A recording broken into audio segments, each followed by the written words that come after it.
அண்மைச் செய்தி. செந்தில் பாலாஜியின் சகோதரர் வழக்கிற்கு இடி பதிலளிக்க உத்தரவானது பிறப்பிக்கப்பட்டிருக்கிறது. அமெரிக்கா செல்ல அனுமதி அளித்தால் பாஸ்போர்ட்டை, அதாவது மருத்துவ சிகிச்சைக்கு அமெரிக்கா செல்ல அனுமதி கோரி செந்தில் பாலாஜியின் தம்பி அசோக் குமார் தாக்கல் செய்த வழக்கில் இந்த உத்தரவானது பிறப்பிக்கப்பட்டிருக்கிறது. அண்மை செய்தியாக பார்த்து வருகிறோம். விவரங்களை செய்தியாளர் சுரேஷ் வழங்கிட கேட்கலாம். சுரேஷ் வணக்கம். இந்த செய்தி தொடர்பான மேலும் தகவல்கள் என்னென்ன? வணக்கம். முன்னாள் அமைச்சர் செந்தில் பாலாஜிக்கு எதிரான சட்டவிரோத பணப்பரிமாற்ற தடை சட்ட வழக்கில் அவருடைய சகோதரர் அசோக்குமார் மீதும் குற்றம் சாட்டப்பட்டிருக்கிறது.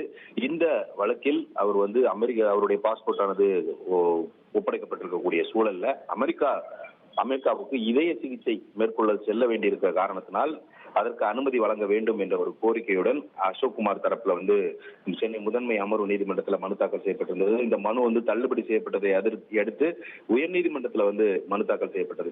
இந்த மனுவை நீதிபதிகள் MS ரமேஷ் மற்றும் V லட்சுமி நாராயணன் அடங்கிய அமர்வுல இன்றைக்கு விசாரணைக்கு வந்தது. அப்போது அசோக்குமார் தரப்புல 15 நாட்கள் மட்டும் அனுமதி அளித்தால் போதும், நீதிமன்றம் விதிக்கக்கூடிய நிபந்தனைகளை ஏற்றுக்கொள்ள தயாராக இருப்பதாக தெரிவிக்கப்பட்டது. அப்போது குறுக்கிட்ட நீதிபதிகள் நீங்களே நினைத்தாலும் நீண்ட நாட்கள் அங்கு தங்கி இருக்க முடியாது, ட்ரம்ப் உங்களை வெளியேற்றி விடுவார் என்று நகைச்சுவையாக குறிப்பிட்டார்கள். மேலும் ஒருவேளை அமெரிக்கா செல்ல அனுமதி அளித்தால் பாஸ்போர்ட்டை அமெரிக்காவில் உள்ள இந்திய தூதரகத்தில் தாக்கல் செய்ய நேரிடும் என்ற ஒரு கருத்தையும் நீதிபதிகள் தெரிவித்தார்கள். இதையடுத்து அந்த பயண திட்டம் உள்ளிட்ட விவரங்களை தாக்கல் செய்யும்படி அசோக்குமார் தரப்புக்கும் இந்த மனுவுக்கு பதிலளிக்கும்படி அமலாக்கத்துறை தரப்புக்கும் உத்தரவிட்ட நீதிபதிகள் இந்த வழக்கினுடைய விசாரணையை ஜூலை 22ஆம் தேதிக்கு தள்ளி வைத்திருக்கிறார்கள்.